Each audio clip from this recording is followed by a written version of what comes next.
নমস্কাৰ, মই সংগীতা। মোৰ ইউটিউব চেনেলত আপোনালোকক স্বাগতম জনাইছোঁ। আজি হাঁহৰ মাংস আৰু বৰকচু ঠাৰি চব্জি যিহেতু বনাই আছোঁ, সেইকাৰণে মই ভাবিলোঁ যে আপোনালোকৰ লগত শ্বেয়াৰ কৰোঁ বুলি ভাবিলোঁ।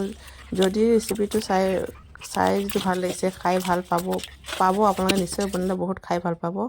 মই আজি বনাব লৈছোঁ বৰকচু ঠাৰি আৰু হাঁহৰ মাংস। ট্ৰাই কৰি চাব আপোনালোকে, বহুত খাই ভাল লাগে।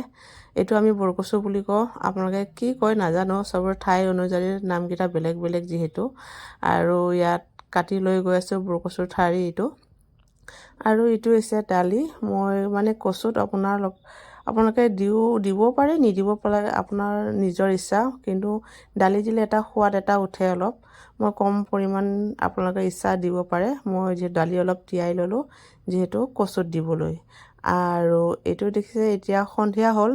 কচুটো ৰাতিপুৱা কাটিলোঁ, কিন্তু এতিয়া ৰাতি যিহেতু বাকলিটো গুচাইছোঁ, এতিয়া মই ৰাতিহে যিহেতু চব্জিটো বনাম। আৰু কাটি অলপ ৰ'দত থৈ দিছোঁ, পানীকেইটা আপোনাৰ পৰিবৰ কাৰণে। আৰু দেখিছে কচুটো যিহেতু কাটি ল'লোঁ, কচু কাটি লৈ মই যিহেতু এইটো দেখিছে পাচিত যিহেতু কচুকেইটা এনেকুৱাকৈ কাটি লৈছোঁ। আৰু নিশ্চয় ট্ৰাই কৰিব, বহুত খাই ভাল লাগে কচু।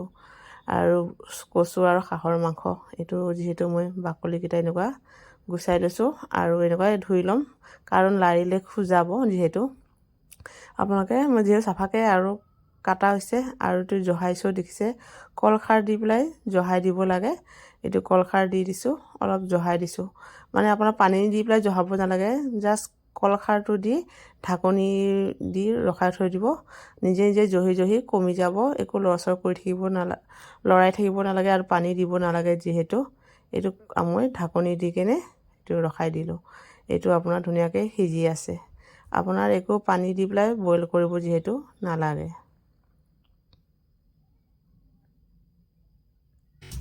আৰু দেখিছে মই যিহেতু জহাই দিলোঁ, জহাই পেলাই আপোনাৰ এনেকুৱা এটা চালনীত আপোনালোকে বাকি ল'ব পাৰে বা খৰাহিত পানীকেইটা যিহেতু দেখিছে মই কলখাৰ দি পেলাই যিহেতু পানী দিয়া নাই, কচুৰ পানীয়ে যিহেতু এনেকুৱা ওলাই গৈছে।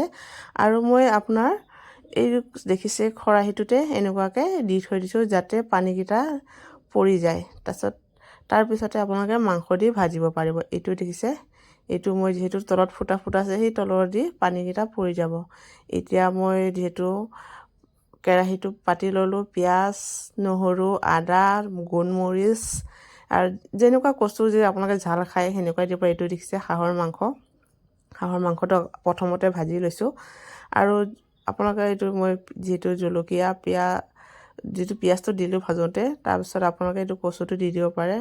আপোনাৰ যেনেকুৱা মাংস ভাজে সেনেকুৱা, আলু দি ভাজে সেনেকুৱাই মাংসটো আগত ভাজি লৈছোঁ। এইটো দালিটো যিহেতু দি দিছোঁ, আপোনালোকে একেলগে দালি, কচু, মাংস ধুনীয়াকৈ ভাজিব লাগিব যিহেতু। আৰু সোৱাদ অনুযায়ী নিমখ দি দিছোঁ। আৰু নিমখ, ৰং গোটেই মানে আপোনাৰ একেই থাকে।